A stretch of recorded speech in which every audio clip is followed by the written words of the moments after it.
Ben 10 की Omniverse series तक तो अल्टरनेटिव बेन्स को इंट्रोड्यूस कर दिया गया था और रिबूट सीरीज की एलियन एक्सटिंक्शन मूवी में भी अल्टरनेटिव टाइमलाइन के बेन्स को इंट्रोड्यूस किया गया था। तो इस वीडियो में हम 10 पावरफुल बेन्स की बात करने वाले हैं। तो चलो यार एक इंट्रो लगाते हैं और वीडियो को करते हैं start.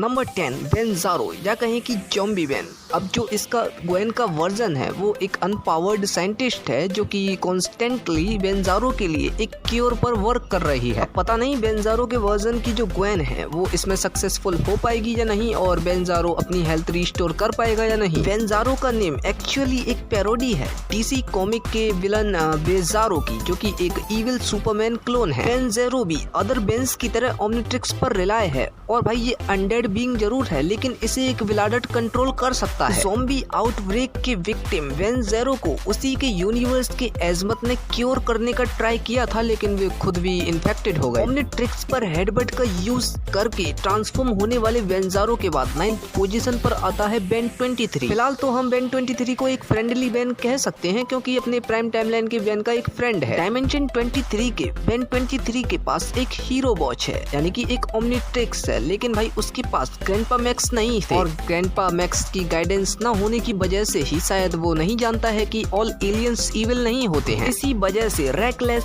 Over confident and arrogant Ben 23 right और रॉन्ग को ठीक से नहीं जानता है और वो लोगों की हेल्प भी नहीं करता है जिन्हें जरूरत होती है। यानी कि उसके पास उसका हीरो वॉच यानी ओमनिट्रिक्स तो है लेकिन वो क्राइम के अगेंस्ट या जिन लोगों को उसकी हेल्प चाहिए होती है वो उनकी हेल्प नहीं करता है। वैसे तब तो उसे एज़मत और उसके टीममेट्स मिल गए थे तो अब पता नहीं उसका क्या हाल होगा। बेन 23 ने अपने हीरो वॉच में अभी तक तो मोल स्टेज, जेट रे और एलियन एक्स को अनलॉक नहीं किया था और भाई जहाँ तक है बाकी जो अल्टरनेटिव बेन्स हैं उनके पास भी इतने यूनिक नेम नहीं होंगे जितने बेन 23 अपने एलियंस के रखता है। खुद को फैंटास्टिक सिंगर मानने वाले बेन 23 का सामना लगता है अभी तक ऐसे विलन से नहीं हुआ है जैसे कि विलगैक्स और ब्रीडल्स। और बाकी आपको बेन 23 की पर्सनैलिटी के बारे में पता होगा और आपने इसके बारे में एपिसोड में देखा भी होगा। तो बात करते हैं 8th पोजीशन की जिस पर आता है नेगा बेन। अब बेन 23 को मैंने उसकी पर्सनैलिटी, ओवर कॉन्फिडेंट, रेकलेस और एरोगेंट बिहेवियर की वजह से ज्यादा अच्छी रैंक नहीं दी है। नेगा ट्रिक्स को पहनने वाले नेगा बेन की पर्सनैलिटी तो आपने देखी ही होगी, बाकी इसके बारे में इतना ज्यादा नहीं बताया गया है। बट नेगा ट्रिक्स ना विलन से फाइट करता है और ना ही पर्सनल गेन के लिए अपने नेगा ट्रिक्स का यूज करता है। इनफैक्ट वो अपने नेगा ट्रिक्स का यूज करता ही नहीं है। जिस तरह का नेगा बेन का बिहेवियर है और इसकी पर्सनैलिटी है तो अगर ये एलियन एक्स में ट्रांसफॉर्म हो भी गया तो ये सेरेना और वेलिकस का मजाक उड़ाकर उन्हें इग्नोर कर देगा। जो नेगा बेन वर्जन ऑफ क्वेन है वो एक चीयर लीडर है with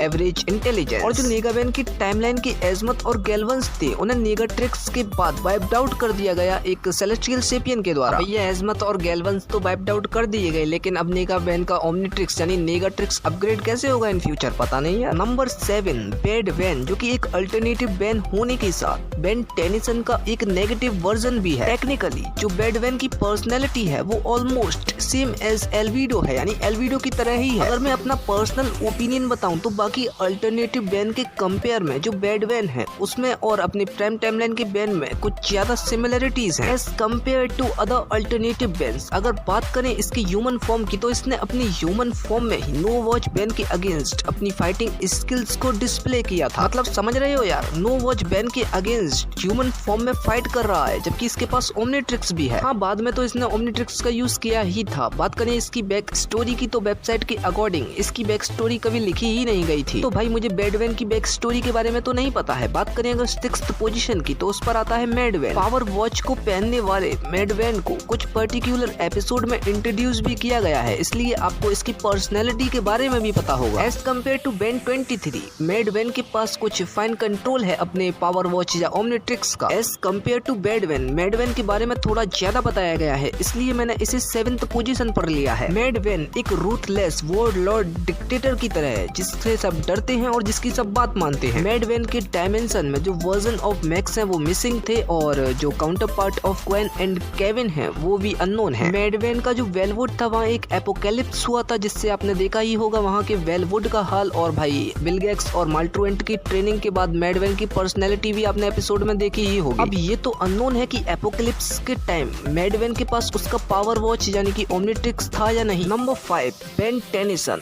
but no watch timeline वाला बेन टेनिसन, जिसे इस वीडियो में हम नो वॉच बेन से रेफर करेंगे। तो no watch Ben with Omnitrix, इसमें कोई डाउट नहीं है कि विदाउट ओमनिट्रिक्स तो नो वॉच बेन इस लिस्ट में आता ही नहीं। लेकिन प्राइम टाइमलाइन के बेन ने जब उसे अपना ओमनिट्रिक्स दे दिया तो इस लिस्ट में वो 5th पोजीशन को डिजर्व करता है। अब ऐसा इसलिए क्योंकि यार जिस बंदे ने ओमनिट्रिक्स यूज नहीं किया लेकिन जब उसे ओमनिट्रिक्स मिल गया तो उसके बाद जिस तरह से उसने उस ओमनिट्रिक्स का यूज किया वो आपने देखा ही होगा। जिस तरह से नो वॉच बेन ने क्लॉकवर्क की पावर्स का यूज किया और प्रोफेसर पैराडॉक्स के साथ उनके मिशन को भी कंप्लीट कराया। अब चाहे कह लो कि पैराडॉक्स ने बेन की हेल्प की या बेन ने पैराडॉक्स की, क्योंकि यार दोनों ही एक दूसरे की हेल्प ही कर रहे थे। हाँ, वैसे मेन हेल्पर तो अपने पैराडॉक्स ही थे, लेकिन भाई जिस तरह से नो वॉच बेन ने ओमनिट्रिक्स और उसकी एलियंस की पावर का यूज किया वो आपने देखा ही होगा। इसीलिए मैंने इस लिस्ट में इसे 5th पोजीशन को दिया है। और भाई जो नो वॉच बेन है, जब उसने ग्रैंडपा को देख लिया था, यानी वो प्लमर्स के बारे में थोड़ा बहुत जान गया था, तब वो प्लमर्स एकेडमी ज्वाइन करने की भी सोच रहा था। चलो यार, कम से कम कुछ तो उसके साथ अच्छा होगा, कम से कम उसके पास कुछ स्किल्स तो आ ही जाएंगी प्लमर्स रिलेटेड। बात करें अगर 4th पोजीशन की तो इसे डिजर्व करता है रेडमैन, यानी कि एल्विडो। एल्विडो एजमत का एक फॉर्मर असिस्टेंट था जिसने ओमनिट्रिक्स को रिक्रिएट करने के अटेम्प्ट किए और उसी में वो बेन टेनिसन का इम्परफेक्ट क्लोन बन गया। और तभी से एल्विडो अपने केल्विन फॉर्म में चेंज होने का ट्राई कर रहा था और उसे बेन 10 से हेट्रेड हो गया। पता नहीं यार इसमें अपने बेन 10 भैया की क्या गलती, सब किया एल्विडो ने और बेन 10 भैया से हेट्रेड भी करने लगा। एल्विडो फीडबैक में ट्रांसफॉर्म नहीं हो सकता है और एक अल्टरनेटिव टाइमलाइन में तो एल्विडो एक नेगेटिव एलियन एक्स में ट्रांसफॉर्म हो गया था। उस ट्रांसफॉर्मेशन के बेलिकस और सेरेना का नेम था एनिकस और कोर्सिका या कर्सिका। एल्विडो एक अल्टर्ड ह्यूमन के साथ एक गैल्वन भी था, तो उसके पास काफी अच्छी इंटेलिजेंसी है एज कम्पेयर टू अदर बेन्स जो कि अभी तक इंट्रोड्यूस किए गए हैं। 3rd पोजीशन पर आता है इंटरडायमेंशनल टाइमलाइन ट्रेवलर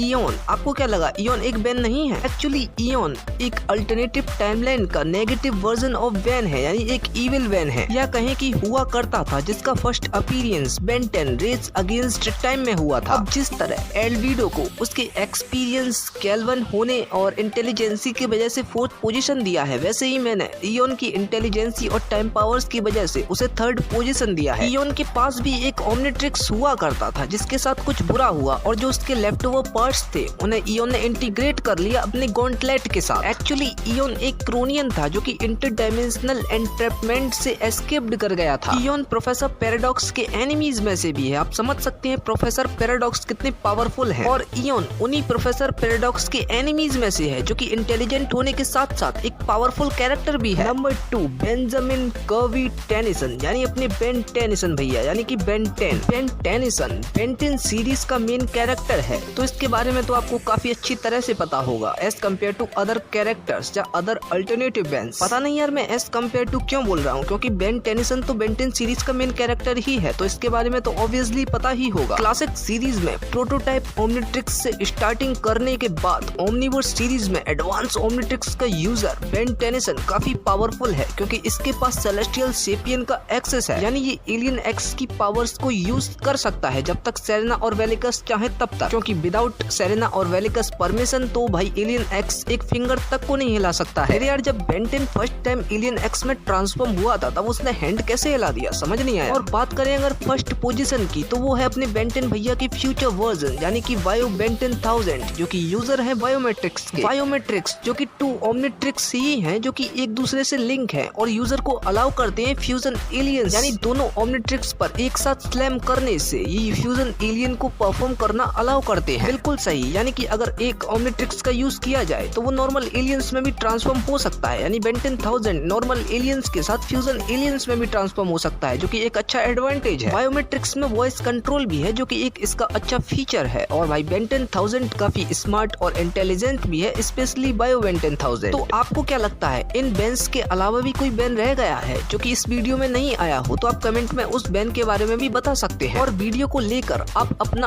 ओपिनियन भी शेयर कर सकते हैं। और वीडियो पसंद आया हो तो वीडियो को एक लाइक जरूर कर देना और ऐसे ही वीडियोस के लिए इस चैनल को सब्सक्राइब भी कर लेना। तो भाई आज के इस वीडियो में बस इतना ही, मिलते हैं नेक्स्ट ऑसम वीडियो में, तब तक के लिए goodbye and take care.